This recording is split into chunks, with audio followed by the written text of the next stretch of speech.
Ladies and gentlemen, boys and girls, welcome to episode 2 of the Discussion Room. I'm Dan Wilkins with my co-host slash partner in crime, Chris Baker. We are actually going to be headed to the Audubon Gloucester game tonight, so we're on a bit of a time crunch, but we are hanging in there. Our first episode was kind of like a full-length feature film at an hour and 41 minutes.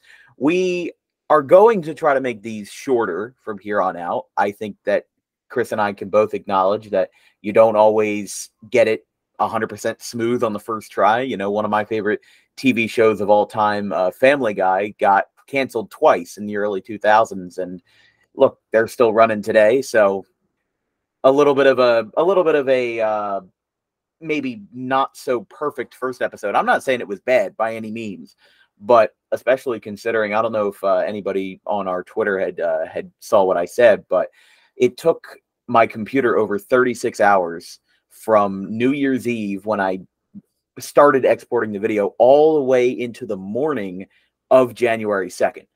So that was crazy. And we're recording this on January 3rd, the day after the first one uploaded. This might be up by Saturday the 6th, if not a little earlier. I'm going to try to be a little bit more diligent with the editing. But it was a good first episode. We had a great interview with Coach Doc, Brandon Doherty of Gloucester Catholic. We actually are going to be covering them for Dan Wilkins Broadcasting on Thursday, which is tomorrow, versus the Tornado offense in the Clayton Clippers. So Happy New Year, Chris. It's been, I haven't seen you since last year. Yeah, did you expect me to pull that joke out? I was expecting that sooner or later. You know me, I'm the dad joke guy. You know, that's just what I do. Oh man, but we have a lot to talk about and not all the time in the world to talk about it. So let's get underway, starting with some of the first of all, going to talk about a milestone victory that happened yesterday. Eastern's Kevin Crawford, the former Pittman coach who led them to a state title in 2014. He got his 300th career win last night in a 72-29 win over the Clearview Pioneers. Brian Tortella, one of our guys, or one of my friends, was at the game, and that's he basically texted me last night. He said, yeah, that's basically why I went. I wanted to see Crawford's 300th win. And we covered Eastern versus Pittman on the 23rd of December, which was a game that was kind of like a homecoming for Crawford. They had scheduled the game kind of like as a symbolic game because they were honoring that 2013 to 2014 boys basketball team for the Panthers. And they ended up, Eastern won that game by 17, but I mean, hey, it wasn't that bad of a game overall, and shows not just how good Eastern is, but how good Pittman is as well, with how long they were in the fight. I believe all of the sources that I've read have them in the South Jersey top 25, top 20. You know, for a Group 1 school, it's hard to hold your own weight against a Group 4 school, especially a Group 4 powerhouse like Eastern. But congratulations to Coach Crawford. Maybe we can have him on here someday, but we are going, by the way, guestless for the second episode, not just because we're trying to make these shorter, but at the same time, we are experimenting with different formats, seeing what works, seeing what doesn't work. And I'm not saying that we're never going to have another guest again, maybe every other episode. We're just trying to work out the kinks. And sometimes you have to do that on the fly. You can't always get it right on the first try, and sometimes you have to go through a couple different iterations before you actually settle on what you want. But yeah, Kevin Crawford's 300th win. A couple of non-basketball news updates, as I don't want to make this thing strictly basketball, even though that is the name of the game. Some Battle at the Beach games have been confirmed for August of 2024. At the Ocean City High School, right on the boardwalk, one of the most picturesque venues in all of New Jersey. And the symbolic opening kickoff, or basically where everybody goes, every reporter under the sun goes there for the first week of the campaign. Mike McCune with the WJFCA and Collingswood's head coach, he broke the news a couple of days ago that there was going to be a good Group 1 matchup versus a Philly school, being the George Washington Eagles. They're going to be playing up against the Glassboro Bulldogs. There's no confirmations or there's no time slates for when these will be. But from what we've seen, the games that have been confirmed are George Washington and, Glassboro. Another North and South matchup, Irvington and Camden Eastside have been confirmed. And Al Muskowitz posted earlier today that Cedar Grove and Shalleck should be coming to the schedule for the Battle at the Beach in 2024. He posted about an hour, actually a couple hours ago. He said, if all goes well, Shalleck will have a Battle at the Beach date with Cedar Grove on August 31st by the end of the day. Cedar Grove was 8-2 last year. The Panthers played in the battle in 2022 and lost to Salem. Shalleck has never played in the battle. So that should be a pretty good game. I obviously, the Cape Atlantic League, they cover the broadcasts of the Battle at the Beach, so I won't be down there. I might actually be covering Collingswood and Clayton, but we still have about 90 to 100 days before those football schedules are released. But I can't wait for football season, can't wait for baseball season. Basketball is kind of like, I don't hate basketball. It's not my favorite sport, but I enjoy covering it, and this is kind of like the rest time in the middle of the season. But Chris, you've been going over some of the more important games that we've seen this past week since we last met on December 27th. What have you seen so far that catches your eye? Pretty much. I mean, nothing really too out of the ordinary. I mean, not really many upsets, if any upsets. I mean, we've just been kind of seeing, what we expect from most of these teams. Last night, Kevin Emmons, shout out my guy Kev, he was down at Atlantic City for Atlantic City and Lower Cape May, and Atlantic City pretty much ran away with it in the second half. They came away with the win. I mean, Lower Cape May is a very good ball club for a Group 1, Group 2 school. I'm pretty sure they're Group 2, but they play a little bit of a smaller school schedule because the Cape Atlantic League. There's really no middle ground for the Cape Atlantic League. I mean, you're either a Group 4, a non-public, or a Group 1, maybe a Group 2. So I think Lower Cape May hung around for a little while, but I think Atlantic City kind of showed us. I know we discussed last time that Atlantic City, they're off to a pretty good start, and I think that they are showing us what the expectations that people had this year are true. I think a lot of people expected Atlantic City to be very good in the preseason, and they're showing it now. Yeah, and I mean, just looking at some of the PowerPoints that we've seen, there are some new teams that have taken the forefront. I'm only going to be paying attention to the South Jersey brackets, obviously, because that's our main demographic, if you will. But South Jersey Group 1, remember how we had a quick conversation about the Kip Cooper Titans? We covered them yesterday in our DWB feature versus Delran. Kip Cooper ran away with it at the end. I think Delran was just shooting too many three balls, and they weren't really consistent on any end of the floor. But Kip Cooper got their 6th win of the year, and with a 6-3 record and 100 power points, they are not only the first team to 100 power points this year, but they are the first seed in South Jersey Group 1 after being the 16th seed just a season ago. Really shows how quick a program can build. Antoine Miller, I think he really has a well-rounded ball club. From what I saw from them last night, they have a well-established backcourt. They've got Shelton back there, number 33.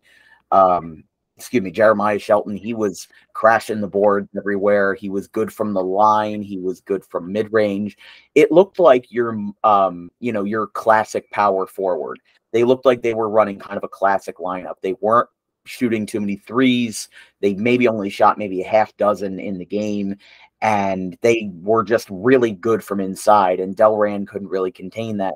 And Delran's not a half bad squad. They started off a bit rough, 0-2, losing to Princeton Day and Audubon, and then they won 3 in a row. Now they've lost 3 in a row, and now they're back, now they are back to 4-5 on the still relatively young campaign. But looking at South Jersey Group 1, the top 3 are Kip Cooper, Pittman, and Wildwood, which was the number 1 seed last year. Wildwood took down Kip Cooper by single digits. So maybe we should have seen this from Kip Cooper all along, but I know there was a viewer in my comment sections last night who was talking about how Kip Cooper could win South Jersey Group 1 this year. And I said, maybe not this year, but maybe in the next couple of years. But the fact that they're the first seed right now in South Jersey Group 1, maybe to a novice person like me who might not be an expert on South Jersey basketball, that's pretty eye-opening, considering some of the teams that are here and considering the fact that like Kip Cooper fell to Glassboro earlier this week.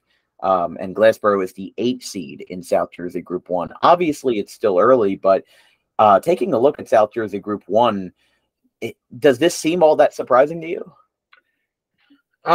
Outside of Kip being the number 1 seed, not really. I mean, like everyone said, like you said earlier, actually, Pittman's usually on the outside looking in the top 10, 15, but top 20, 25, they're on, the tail end of that. A lot of people have them under consideration for as a top 10 to 15 team, but they are a top 20 team. I do feel as such. Yeah, I mean, Riverside a little bit, but I mean, South Jersey Group 1 this year does just not look that strong at all. And it doesn't seem like many of the teams that are of high quality aren't really helping themselves PowerPoint wise. Like a team like Woodstown, who's very talented, they're 4-0 and they're tied for the 10th seed right now with Maple Shade.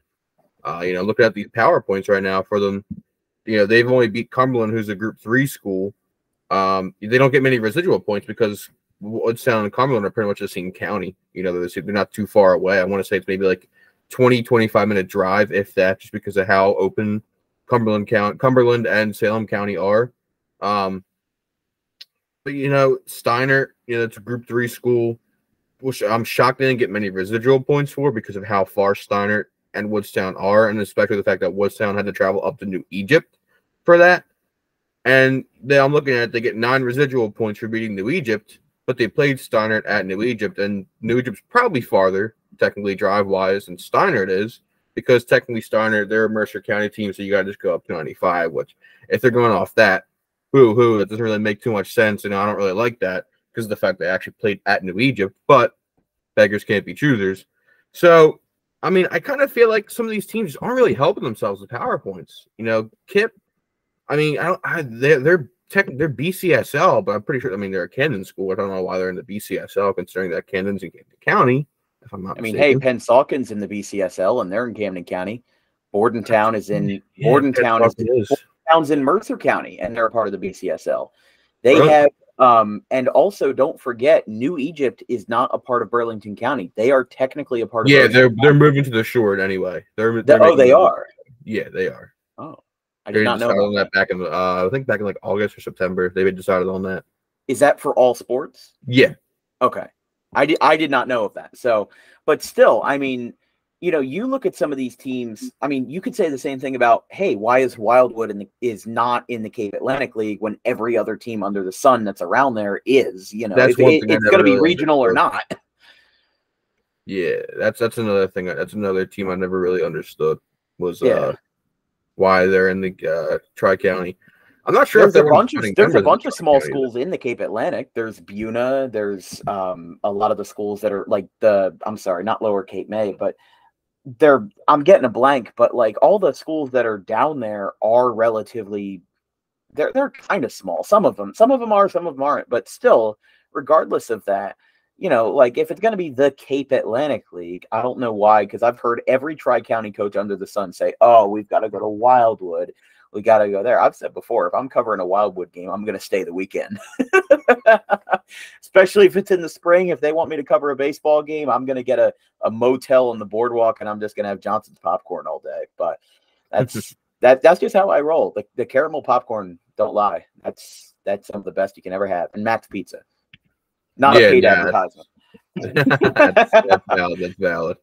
But yeah, I mean, looking at the rest of the, I guess, the quote unquote bracket right now for PowerPoints, I mean, some teams are still tied and still working out the kinks. But I mean, some of these schools, especially for Group 1, I understand it's hard.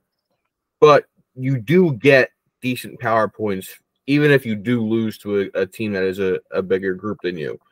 I understand that sometimes scheduling might be kind of hard because some of these bigger schools want to play other bigger schools. But I mean, like I said, beggars can't really be choosers. So, I mean, it is what it is.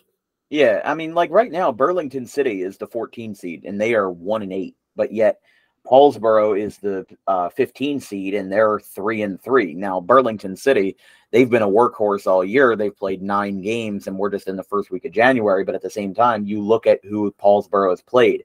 Group 2, Group 2, Group 2. They've only played one Group 1 game this year, and that was versus Clayton in a game that they won by a landslide, 105-58. And they've played back-to-back before the new year, Ocean City, a Group 3 game that they lost by 30, and then Triton, a game that they lost by 4, another Group 3 school. So they still got 2 total power points out of the 4-point loss to Triton, and they got 6 from losing to Ocean City, because Ocean City right now is on an undefeated 7-0 run. But we'll talk about that in a minute. I mean, Woodstown 4-0. Audubon right now tied for the 6th seed with Palmyra. Audubon, I know I'm going there tonight. You're going there tonight. Audubon, my home school. I try to be objective as possible when I'm talking about my home school. But hey, it was exciting that we had our first home playoff game since 2008 for the boys.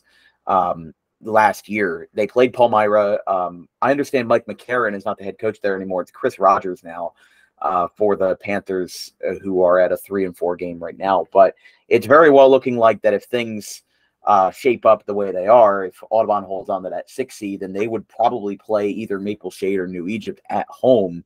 And this is probably the last year that Audubon can, I'm not saying this is the last year that they can contend, but it's definitely the last year that they can build a run with the squad that they have now. You've got Ryan Johnston, who has really improved his game from junior year to senior year. Azon Young, from what I'm hearing, it could be his last year with the Green Wave. He's been crashing the boards every single night. He's had 15 double-doubles in his freshman and sophomore year combined. And even if he transfers out to like a Camden school or something like that, because that's where he is from Camden, you know, look, he's a great character. He's got an excellent clubhouse mindset, and he really helps bring that team together. Liam Nixon, too. Do not sleep on Liam Nixon.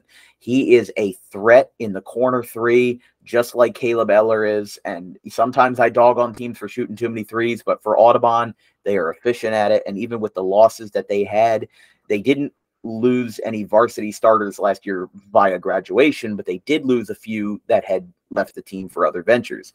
So Audubon right now, they are in a good position despite what the projections were, and overcoming adversity, especially with Brian O'Donnell, that is something that they can ride them. They're going to be facing a tough team with Liam James and the Gloucester Lions tonight, but let's talk about that in a minute, as we're going to now move up a group on the ladder and talk about South Jersey Group 2. Medford Tech, just a few years ago in 2019 to 2020, were 5-19, and the year before that had only a 6-win season. They were hovering around 500 the last couple of years, but they have been hot to start the 23-24 campaign. 7-1 with 125 power points.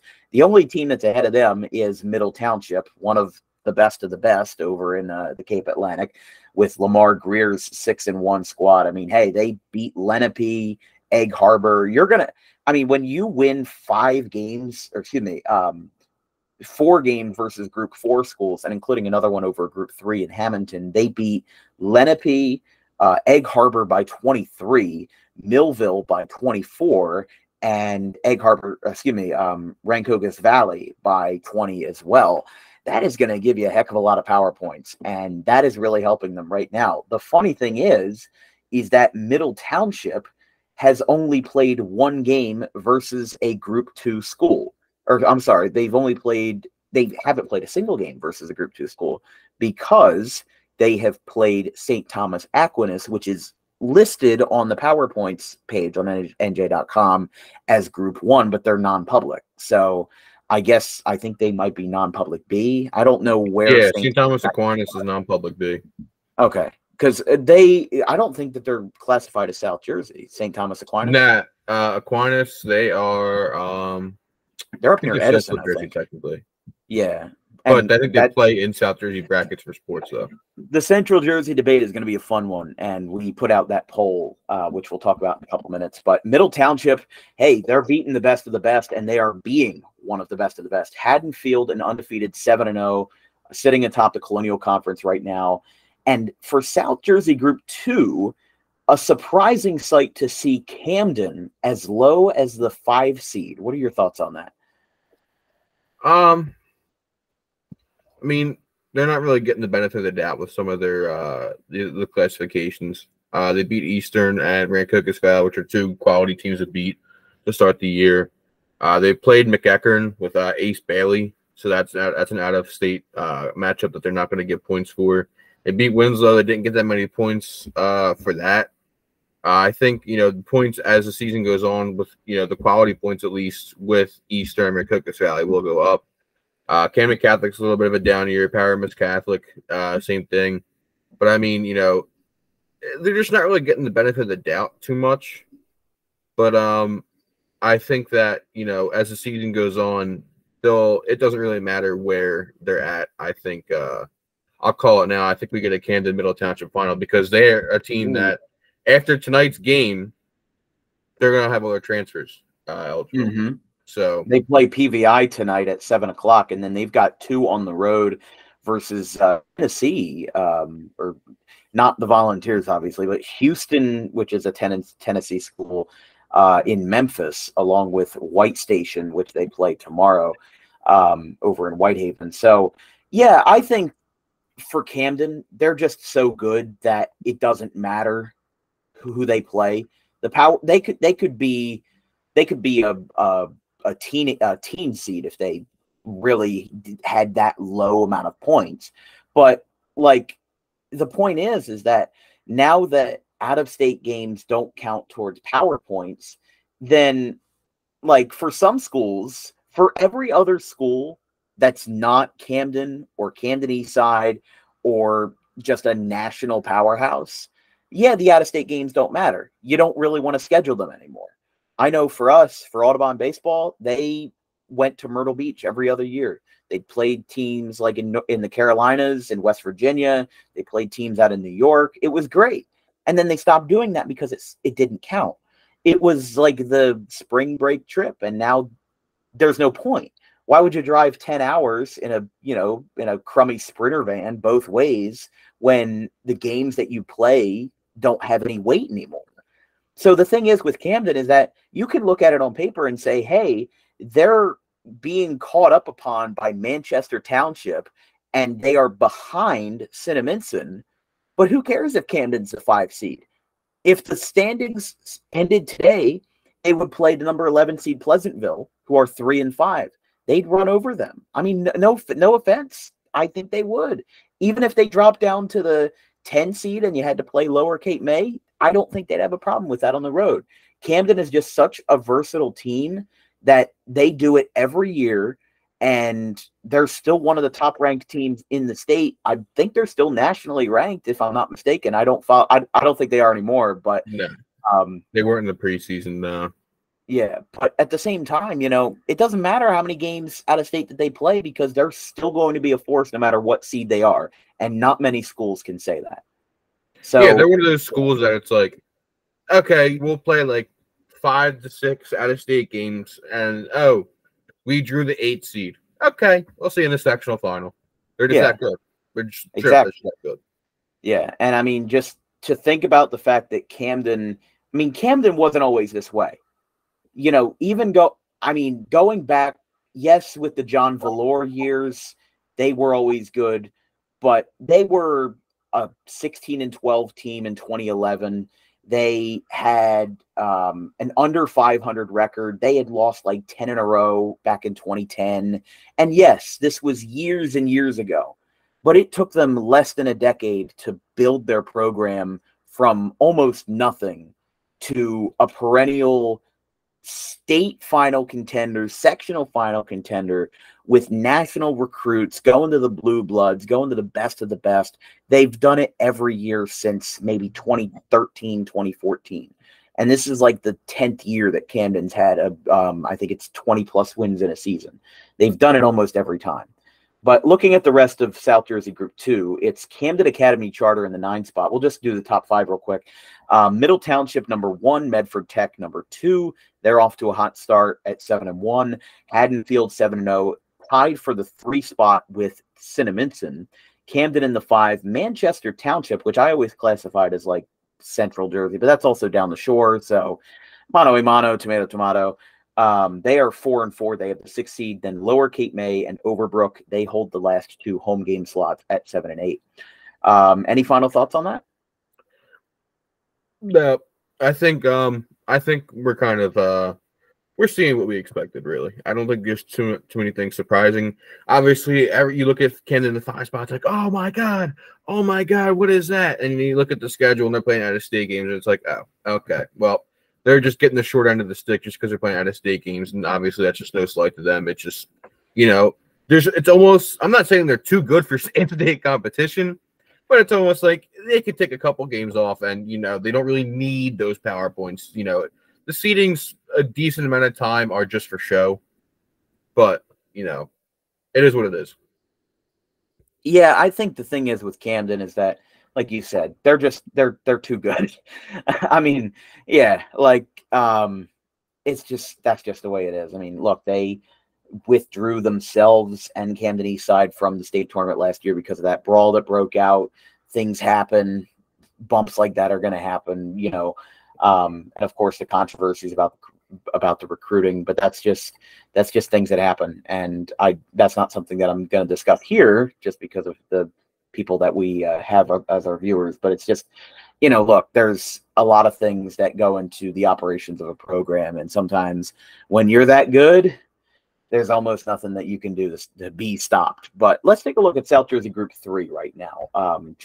We'll do Group 3, Group 4, and then a quick look at the non-public schools, and then we will maybe take a look at some of the girls' brackets to see what they have going on, since we did not get to touch on those last time. We only really covered boys basketball in our first episode, if I recall. All a blur last time because it was just 2 hours and half of it's me sitting on my phone like, okay, this guy just keeps talking and talking and talking. I think we're off to a better start this time, but maybe it's just because I have more caffeine in my system. I'm not sure, but there could be a million different factors. I did eat McDonald's for lunch at around 2 o'clock, so that's probably good for my daily calorie intake. For South Jersey Group 3, Mainland, not too surprising, as you said, a lot of run-of-the-mill stuff. 7-0. They are top of the world here on the number 1 spot for South Jersey Group 3. Toms River North at 6-2. They have the 2 spot. Morristown with the 3. Ocean City at an undefeated 7-0. They are in the 4 spot, but they are kind of knocked down a little bit because they've been playing a lot of Group 1 schools like St. Joe's, Cape May Tech, Paulsboro, Holy Spirit, and Wildwood Catholic. They had the biggest win that they had gotten in terms of power points. They got 27 in a 1-point squeaker over St. Augustine, 56-55, which they got 18 residual points for, which is interesting. But, you kind of have to travel. When you travel north, you go up the Garden State Parkway, you go west, you go into the Pine Barrens, you go south, you go to Cape May, and then you go east and you start playing the Sharks. But for the rest of the seeding, though, Cherry Hill West in the 6th spot, I know that Kevin Minnick had them ranked pretty high. Going into the season, they are right now at 6-1. Delsey 5-1. They have the 5, and then for those last home games, I'm just going over the top 8 because those are the ones that would have a home game if the season ended today. Basically, Timber Creek in the 7 at 4-1, and then Lacey and West Hampton Tech, that is, which I believe is a Burlington County school. Yeah, they are in the Liberty division. They are 4-4, tied for 8th with Lacey. And now for the big boys, South Jersey Group 4. Right now, it is pretty nice seeing how 6 teams have 100-plus power points. Eastern and Lenape are 1 point separated from each other. Eastern at 7-1 with 143 total. Lenape in the 2 spot at 6-2 with 142 points. And then RV, there's a pretty decent drop down to the 3 and 4 spot. RV in 3rd with 117. Toms River North with 115, and then for 5 through 8, Atlantic City, Cherokee, Southern Regional in Manahawkin, Southern Regional, and then Central Regional, which is in Manahawkin. They are the 8th spot, and then Vineland is on the outside looking in the 9 spot. But there's some decent teams, like Millville is 4-2, and they're in the 16 spot. Pennsauken is a 500 team. CCTS is 3-2, and they are both on the outside looking in, not just just in the bracket in general. They're outside of the top 16. So, there's more teams now that are being involved in this kind of this bracketology, if you will, and they're going to have to fight a little more to get where they are. But do you see? I mean, right now, Bridgeton. We talked about them last time. Only had 4 wins last year with Carlos LeBron as their head coach. They are now the 11th seed, and they are an even 4-4. They lost to Mainland to start the year, but they took down Vineland, Holy Spirit, Cedar Creek, and Barnegat, winning 4 of 5 in a stretch from the 15th to the 26th of December. They have lost 2 in a row, but with how the Cape Atlantic National is, it's a tough division, and they play ACIT tonight at 7 p.m. So that could be something that you might want to watch for Bridgeton. We've talked about them before and how they're a program that's on the rise, and an 11 seed wouldn't be bad at all. You'd have to play Cherokee on the road, and maybe that would be a bit of a challenge, but that is something that we'll have to wait until February. So any thoughts on South Jersey Group 3 or 4? 3, I mean, it's just kind of, it's what we all expected. We're, like I said before, we're seeing what we expected in Group 3. Group 4, pretty much the same thing. I do expect some teams at the end to kind of sneak in. I think Shawnee is just too well coached of a program with Coach Kessler. They're 2-4 right now. They're in the 19 spot, so they would need to jump Pennsauken and Kingsway and probably Millville to get where they are now. But let's see actually who they have next. They play Kingsway tonight, CCTS, which they would probably win. And then they have 3 home games in a row, Cherry Hill West, Cherokee, and Williamstown. So if they take 3 of 5 of those games, bring them back to 500, that would be something that you might want to watch. But yeah, sorry to interrupt. You were saying? No, I think Shawnee is a team that probably sneaks in as a 16 or 15. Other than that, I don't really see too much. I mean, I think a team like Bridgeton, I think they'll drop maybe almost out, if not to one of the tail end seeds. Egg Harbor, they're a team that's kind of reeling, but they got a lot of youth, so they're a team that I think will probably they might sneak into a home game, if not just barely miss a home game, just because of how well coached they are. And I think a team like Cherry Hill East, I think they'll probably stick around where they're at now. Millville will probably jump up a little bit. Kingsway, I'm not too sure on. But, I mean, other than that, I'm not really seeing too much that will probably change. And then to close the South Jersey non-public brackets for non-public A, refresh my memory on this because there's 13 teams listed in here. The top 8 get into the playoffs? I'm pretty sure, yes.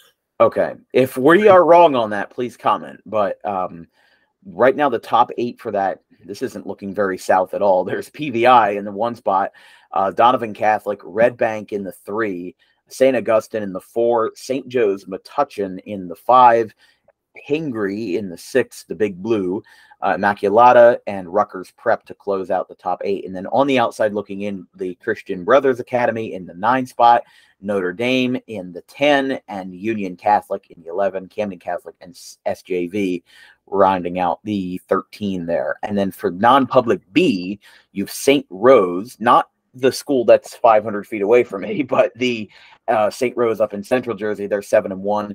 Trenton Catholic in the 2, Gloucester Catholic on a 5-1 run. We were talking to Coach Doc last week. They are in the 3 spot. Ranney in the 4, tied with Bishop Eustace of Pennsauken. Cavalry. I read it like cavalry, like a cavalry of herd, but it's spelled Calvary. So I think it's Calvary. Unless that's a typo on NJ.com, which I doubt. But the Old Bridge School, let's say, they are in the 6th. Doane Academy is in 7th out of Burlington County. Wildwood Catholic in the 8 at 2-5. So they would get in if the season ended today. And I got a correction on the brackets. All 13 make it, but the top 3 get a bye. Okay, interesting. Yeah, because there are 14 teams for South Jersey Group. South Jersey non-public B. Because you also have Holy Cross Prep, St. Joe's Hamilton, Holy Spirit, Morristown Friends, and Nur ul Iman, which has only played 1 game this year. So good insight there.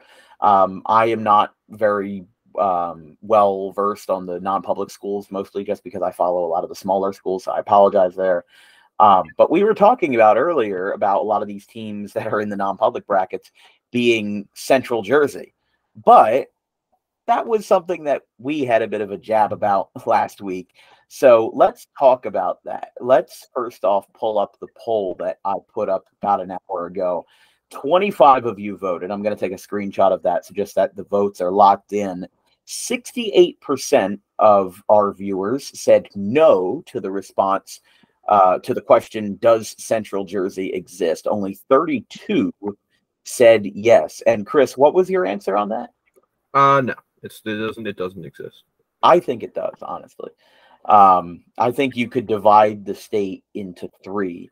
And I think this is kind of like my nostalgia, because I always imagined my grandparents on my dad's side, they live in Mercer County in Hamilton Township. So I always thought anything south of the 295 exit that I got off at was South Jersey, and anything north of that was Central. But now that and also because my dad used to work in New Brunswick before his job got moved to King of Prussia. So I always thought anything below New Brunswick was Central, and anything above like Bordentown. Well, I mean, Central Jersey doesn't have to be big. I still think it exists. The NJSIAA certainly believes it exists. Do I think that it needs to be used in everything? No. But I think here's the thing about Central Jersey. The thing about Central Jersey and the debate behind Central Jersey is that you can't just divide the state into thirds with straight lines, because if Bordentown is Central Jersey, or I'm sorry, if Bordentown is the border of South Jersey, then that means that Lakewood is South Jersey. That means that Toms River is South Jersey. That means that Manahawkin is. I mean, where we are right now in Collingswood for you and in Audubon for me, Toms River and actually Manahawkin and the Ocean Acres and Surf City, Mystic Island, we are well north of them. It's kind of like the graphic I saw a couple months ago that said that over 50% of the Canadian population lives below the U.S.'s northernmost point in Maine because of Ontario, Ottawa. Montreal is about on the same line of longitude as Bangor, Maine. If you take a look, I don't know if my phone brightness is going to adjust, but yeah, but you get the point. You can look at a globe. I have a globe up there, but it's covered in hats right now. But Montreal, even Quebec City, is on the is still further south than Maine. So, and even Vancouver, all of those cities, that because everybody in Canada lives in the south unless you are a polar bear. But we talk about Canada being cold all the time, but at the same time, like Ontario and Toronto is actually further south than Portland, Maine, and Concord, New Hampshire. Yeah, my boy's up there right now. They're a tiny bit further north than Boston, and Boston wasn't that cold. You know, like maybe it was the sausages, the Fenway Franks that were warming me up in April, but the seats at Fenway don't help. And another episode, we are definitely going to have to do a tier list of MLB ballparks, because how many have you been to, Chris? Just one. Just CVP? So that's the thing for the viewers at home that do not know. I've been to 20. Pittsburgh is one of them. I've been to all 5 out in California. The 10, I actually have stickers on my wall of the MLB logo. So the ones that I have not been to as of this taping are the Rays, the Royals and Twins, the Mariners, Rangers, and Astros. That's 6 in the AL. Then the Marlins, Cardinals, Diamondbacks, and Rockies in the NL. So I have 10 left, but those are the hardest ones to get to. Although I would love to go to Seattle. Here's my on the spot question for you, Chris. If you were to ever go to Seattle and the Mariners ballpark, would you eat the fried grasshoppers that they sell there? Absolutely not. You would not eat the fried grasshoppers? Absolutely not. No. I do have a wager with my dad that if we go to Seattle, we will fried grasshoppers, at least one. It's worth the money to try it. You know, as a kid, I did pick bugs out of the ground and tear them apart with my hands. So I think we should move on to the girls here. Girls.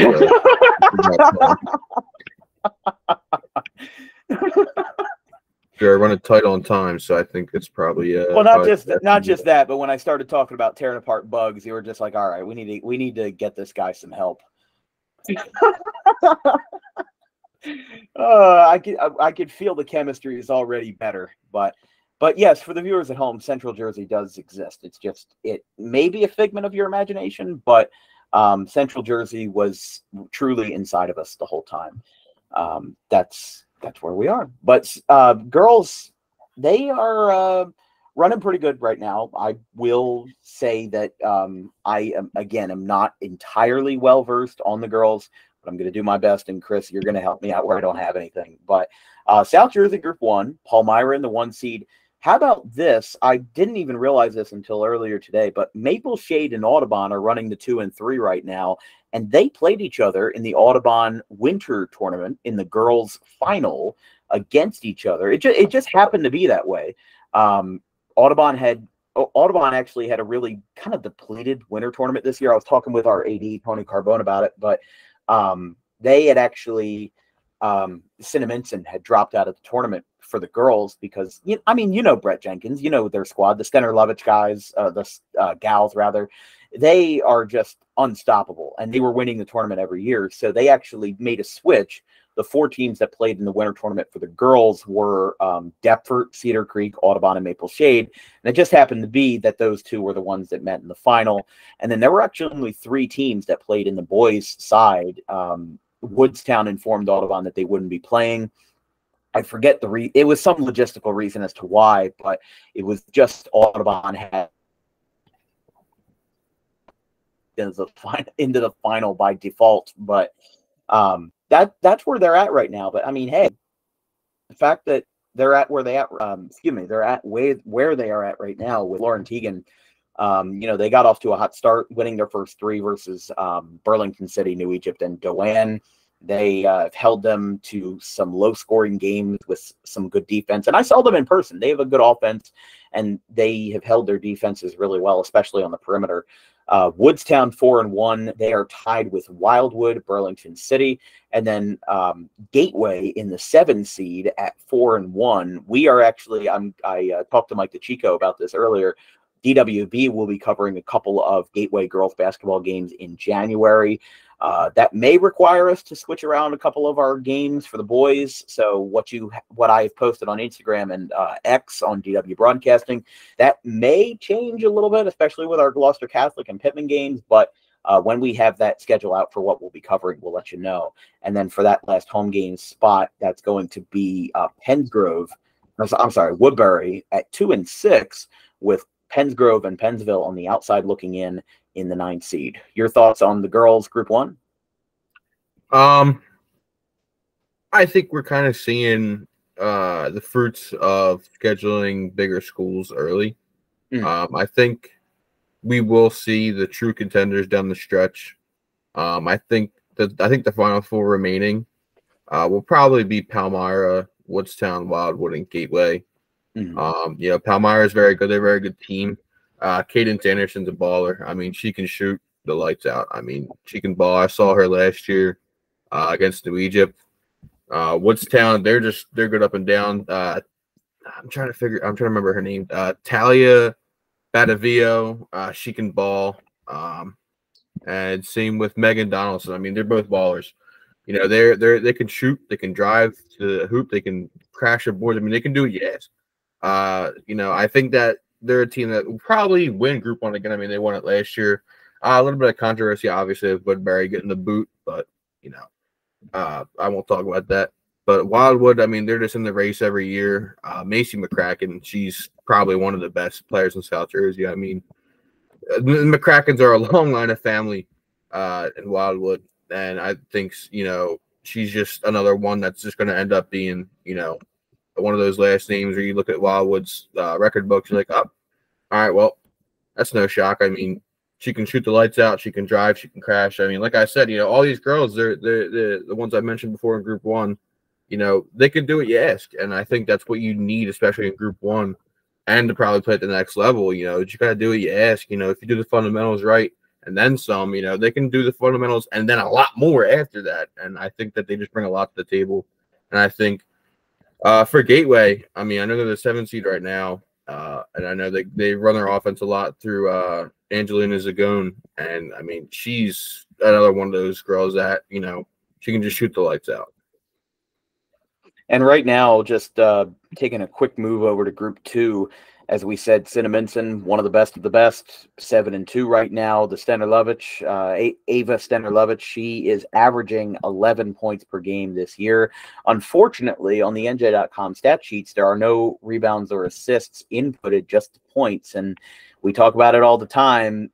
Discussions like these are incomplete without those full stats. And it's just a shame because Stener-Lovich has a great skill set, and I've watched her play a couple times. She really can crash the board. So the fact that those stats aren't in there really doesn't do her justice. But she is approaching 500 points on her high school career, which I feel like that's low because she's at like 460, I think. And maybe it's because she only played 3 years. I don't know, but you see the name Stener-Lovich in Cinnaminson, and they are just it's a legendary family, and they've got some great women's basketball legends there. So right now for Cinnaminson, though, they've played a great host of 4s and 3s, Pennsauken, Morristown, Pemberton. Some of these are just BCSL schools that have been kind of fallen into their lap. Delran, they beat them by a boatload. Burlington, Hightstown, which I didn't realize is a Group 4 school, but they are 6-1 this year. That was a big win for them. Hightstown being handed their only loss. Along with that, Williamstown, Winslow, and West Tech, which was Cinnaminson second loss of the year. They lost to West Tech 60-40. And they right now, I believe they are listed as Group 4, but Middle Township, great in both the boys and the girls, 5-2. They have the 2 seed. Manchester Township in the 3, Haddonfield in the 4, Township in the 5, Lower Cape May in the 6. They are tied with Haddon Heights, and then Gloucester in the 8, Sterling and Cedar Creek on the outside looking in at the 10 and the 11, only separated by 1 point.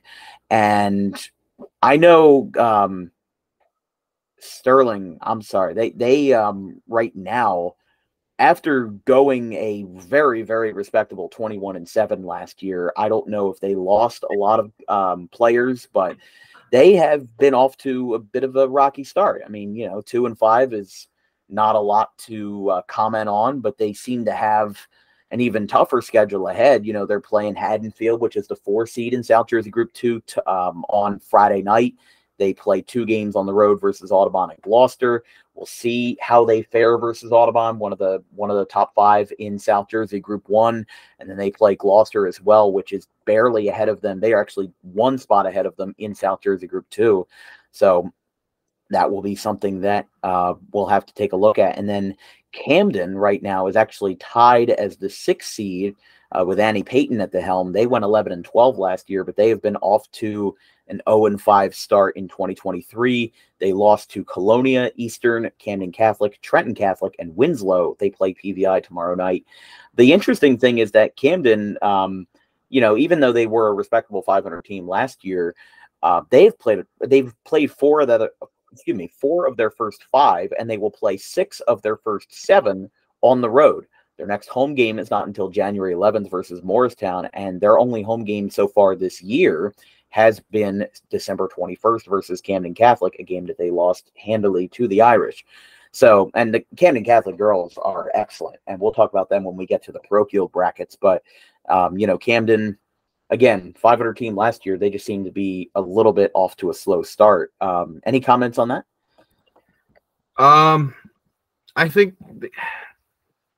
the talent that they had last year was primarily senior heavy, if I'm not mistaken. But this year, it just seems that they're kind of limping at the gate. I'm not too sure what they're bringing to the table this year. But I haven't got a chance to see them play. I saw them actually. They had a couple girls who had some height, who can score, who were pretty good role players. Bryce Harvey Carr, she pretty much just scored at will. She was definitely their leader last year. I'm looking at the stats right now. You know, she had 391 points, and then the second closest was 200, was just straight up 200 points behind her with 191. That was Asia Russell. And I think, you know, limping out the gate, they've played a couple quality teams in Colonia and Trenton Catholic. But I think that, you know, they got to just kind of pick up the pieces and, you know, scrape wins together. Yeah, I mean, just taking a look at Group 3, I know we were talking about Mainland being great in the boys and with the girls. Both of their teams are undefeated right now, a combined 13-0. The boys are 7-0, the girls are 6-0, but they have the 5 seed. The top 5 are Absegami at 7-1, Morristown, the Quakers at 5-2. They are tied with the Braves for the 1 seed. Cherry Hill West holds the 3, West Tech, BCIT, holds the 4, and Mainland has the 5 with 90 points. And that is probably partially because just with who they've played, Middle Township, Gloucester Catholic, Lenape, and Trinity Hall, they've listed out of PowerPoints, but I don't know why. Oh, because they played 2 out of state schools. I didn't realize that until now, but they played in the KSA tournament to open the season, beating Bentonville of Arkansas, and Timber Creek of Florida. I saw that they beat Timber Creek, and I was like, oh, that was a good game. And I was like, oh, Timber Creek of Florida. So, but yeah, shout out to the SJIBT account, the South Jersey Invitational Basketball Tournament. They really come up with some great scores, and they do a great job of promoting girls basketball, especially with their tournament. And I forget the name of the guy who runs it, but he's got a good podcast as well that he hosts on X that talks about girls basketball in South Jersey. For the rest of South Jersey Group 3, it's Toms River South in the 6. Tied for the 7 seed is Clearview and Heinlein. And then on the outside looking in, Lacey at 4-4. Again, I mean, Absegami, perennial powerhouse. Morristown, perennial powerhouse. You give me that weird look for. Throwing around perennial a lot here. I mean, look, Absegami, Robert Lesko, they have a great squad. You know, the way that they play the game, I've seen them a couple times. I mean, yes, Absegami was 14-13 last year. They were 3-9 in the Cape Atlantic National, but I don't think that because looking into them before the season started, if you looked at who they've played before and how they've improved, I think that the fact that they're the 1 seed right now, or at least tied for the 1 seed, it's not a complete shocker. It wasn't completely expected, but it's right around the middle of the road. You know, any team can have a hot streak, and Absegami being where they are right now and the teams they've played, I mean, hey, when you beat 2 Group 4 schools to start the season, RV and Millville, especially by the margins that you did, I mean, that's great. That's great. And they got 13 and 16 power points respectively out of that. And then they got 14 from Cedar Creek and a good amount from the Kingsway game as well. And they most recently played Timber Creek on the 30th. So, hey, I can't knock it for what they've been doing. You know, again, with the schedule that they have, you know, obviously they don't have, again, the track record from previous years, but this year could be the year that they pull one out. But South Jersey Group 4, before we move on to the non-public brackets, Lenape, and then Egg Harbor and Washington Township, both undefeated schools. They are in the 2 and 3. I know the viewers won't see it, but what was that?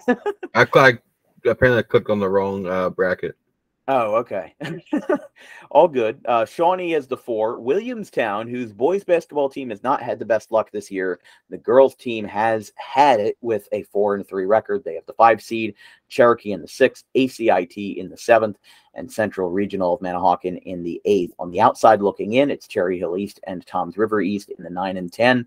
And then as well as, again, we were talking about how Millville has been on the outside looking in with the boys. They also have that same scenario with the girls, 2 and 4 this year, 40 power points with Stephanie Labasse's teams, and they are 1 and 2 in the Cape Atlantic, 2 and 4 in total. They play Cumberland on Friday.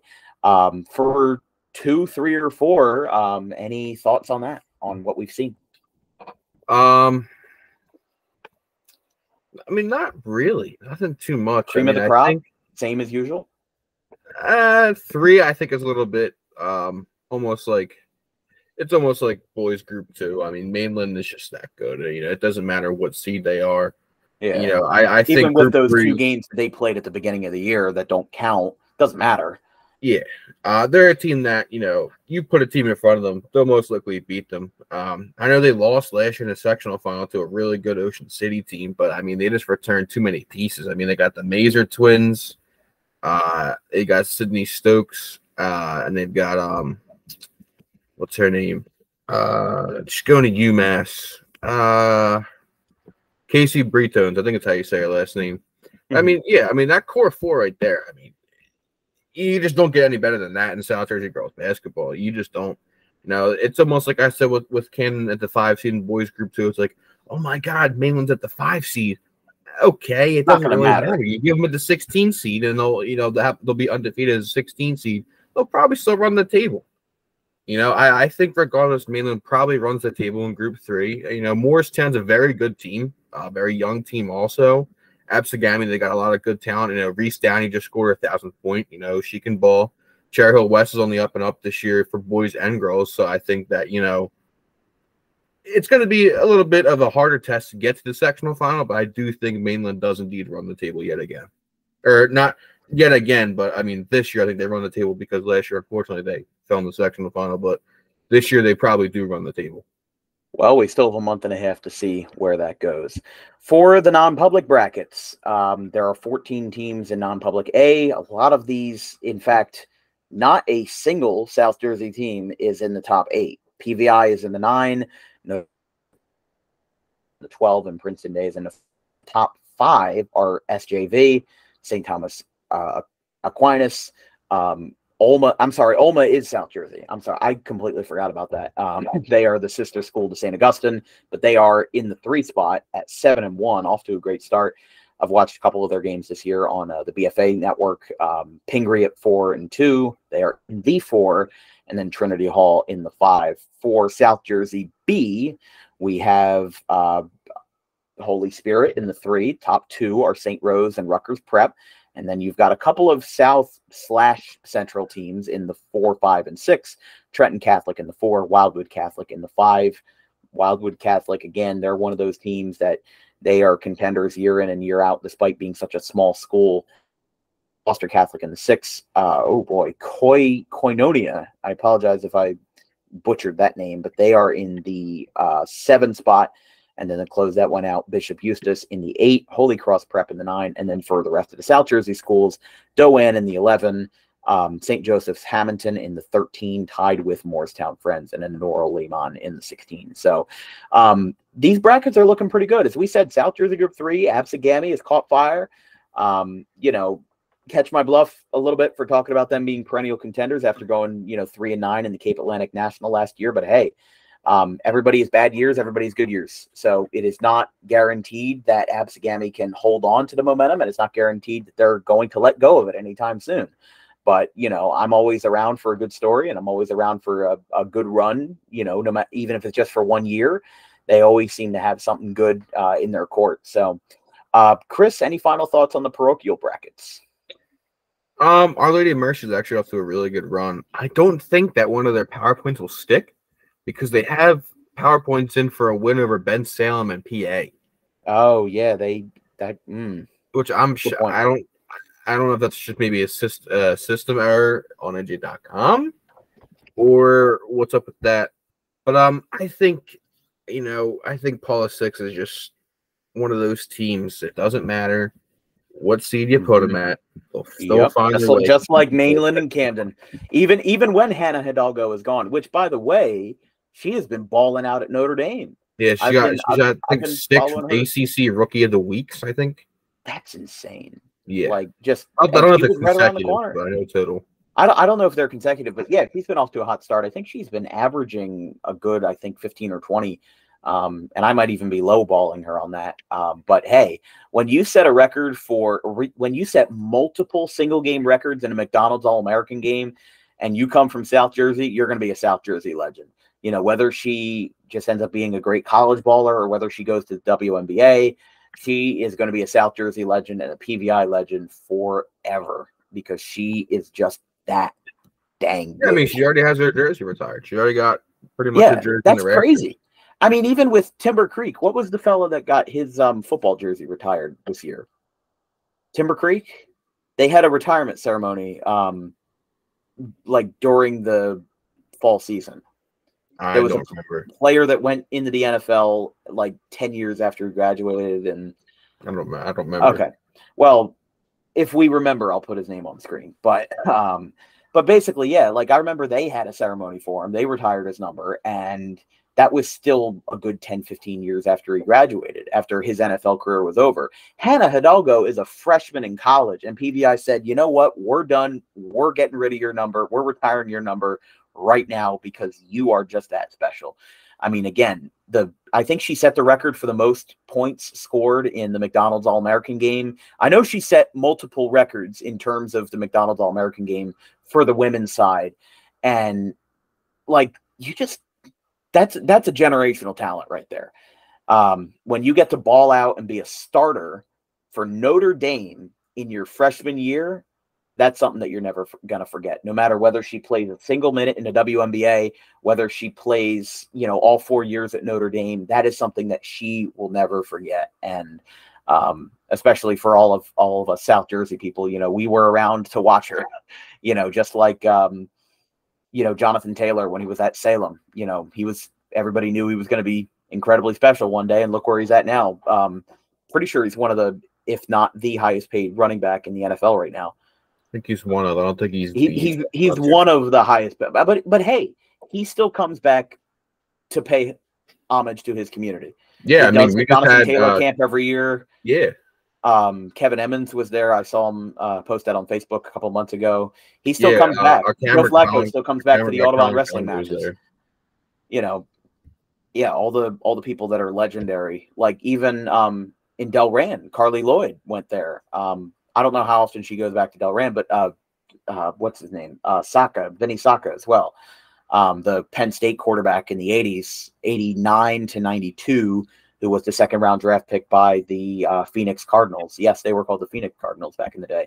But yeah, like, look, these are legends that we're talking about. And that's why PVI is still so dang good, even when she's not even on the team anymore. She's not even in the state. She's not even in the same time zone. She's over in South Bend.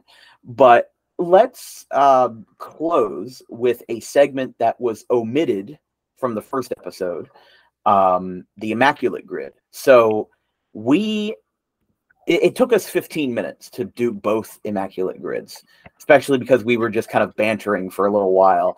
So we have decided to change it up a little bit.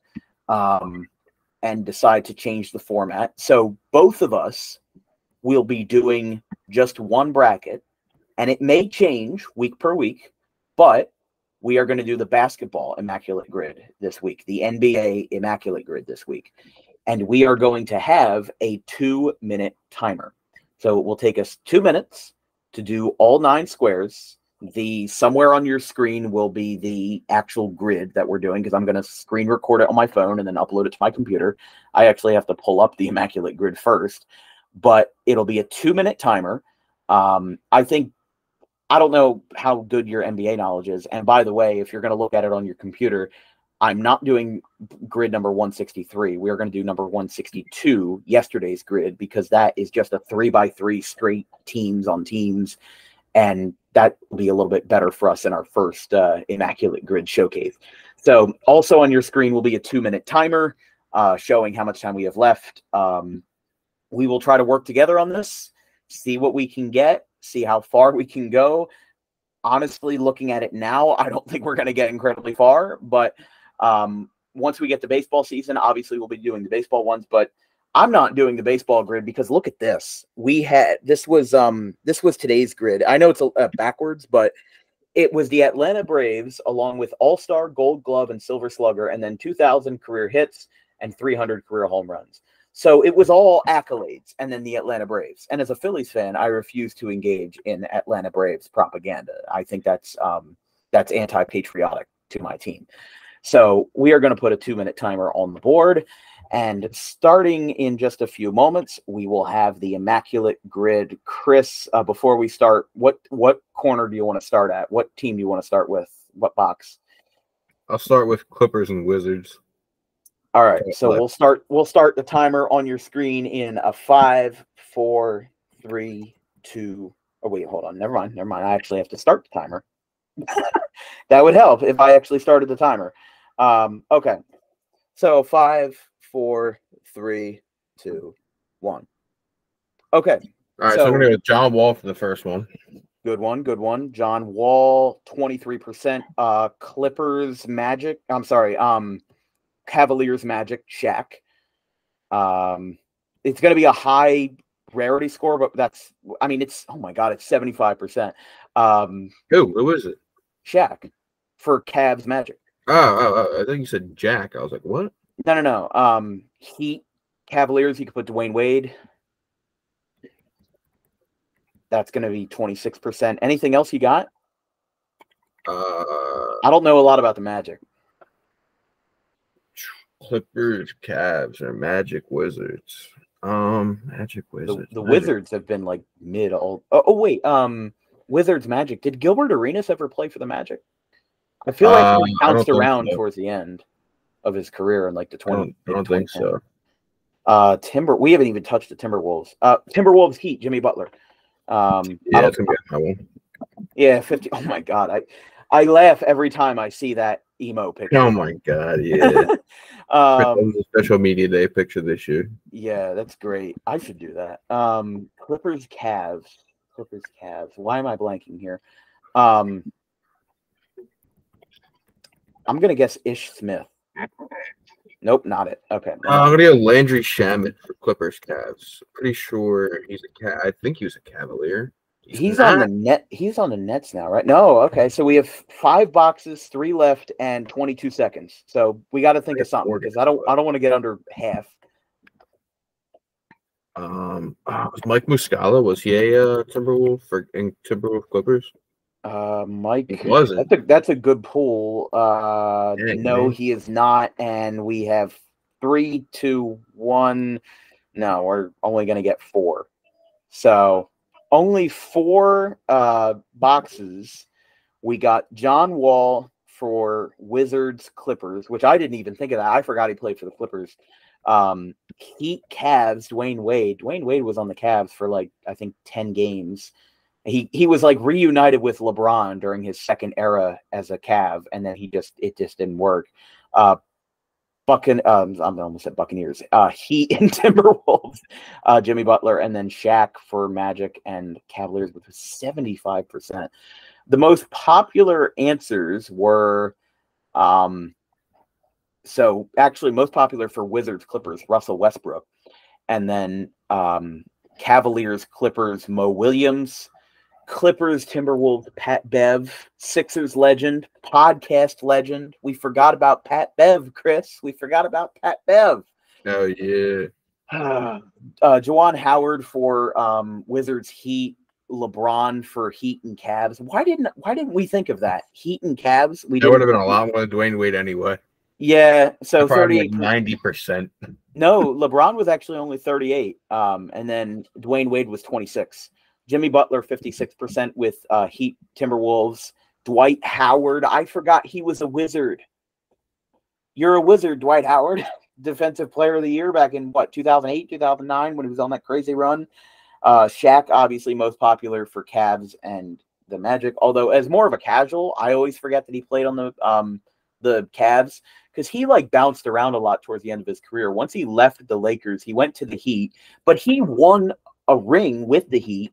Then he went to the Cavs to join LeBron and tried to force LeBron to stay, which he didn't. And then he went to the Suns and the Celtics, and then he retired. And he had one of the best big man dunks for his last NBA points. And then Mike Miller for Timberwolves and Magic, the forgotten one of the best Memphis Grizzlies shooters. He was there. But only 45% of people got Cavs and Clippers. So this wasn't that easy of a grid. Only the average score was 5.5. So not bad, not great. We got below average. Maybe next week, or maybe actually once we get around to the Super Bowl, we can do the football grids. But because it's the winter season, I want to do a basketball grid. but there was no way in the HELL that I was doing the baseball grid with that screwy stuff with the Braves and then a whole bunch of awards. I was just like, no, I'm not naming 9 Atlanta Braves. I just can't do it. But yeah, so that will close episode 2. A lot better of time. When did we start this? Like 5 something, or maybe 4? Like 4:45-ish. So we got an hour in. It's a lot less than the hour 41, and I'm sure some of this will be omitted, but we made a little bit of better time, and we'll make even better time next week. So, Chris, any final thoughts for what we have going on? We are covering Audubon Gloucester tonight. Are you actually like doing journalist coverage of the game, or are you just like in the general population? No, I'm actually covering the game. Thank God you're finally getting out of the house. I'm just messing with you. I'm out of hibernation during the winter. Yeah. One thing I do want to cover though, hockey, dude. I'm on a fixation of hockey right now, man. Like, new favorite podcast is Hockey House Pod. Check that out because it covers all non-NCAA level hockey. It covers ACHA and AAU. That's like you go from the spectrum of that is from Rowan University to North Carolina and Notre Dame. And no, Notre Dame's Notre Dame's an NCAA school. Oh, they're an NCAA hockey team. Okay. ACHA is like it's club hockey. Yeah. Like. When I went on the visit, do good contracts though. Do good pro contracts. Yeah, when I went to Ohio University last year for my college visit, they were talking about the ACHA and like how it's not NCAA, but it's like it's the same problem with New Jersey hockey, which we can talk about next week when we're less constrained on time. Yes. Is how there's not a lot of NJSIAA hockey schools. In South Jersey. In South Jersey, at least. Yes, there is in North Jersey. I know the Morris Sussex page does a lot of hockey. But South Jersey doesn't really have that same representation, doesn't really have that same love. Two schools now. What's it? Gloucester Catholic and St. Augustine? Yep. That's it. All 6 dropped the club, I think. So did Eustis. Yeah. And one of my best producers, Vincent Folks, he lives right down the street from me in Haddon Heights. He played for Cherry Hill East and they were just club. So but shout out to the ACHA, AAU, and SJHSHO. Alphabet soup, as I like to call it. Speaking of alphabet soup, this has been episode 2 of TDR. Speaking of the discussion room, we'll be out with this in the next 48 hours or so. Until next time, we'll see you next week. I'm Dan Wilkins, Chris Baker as well.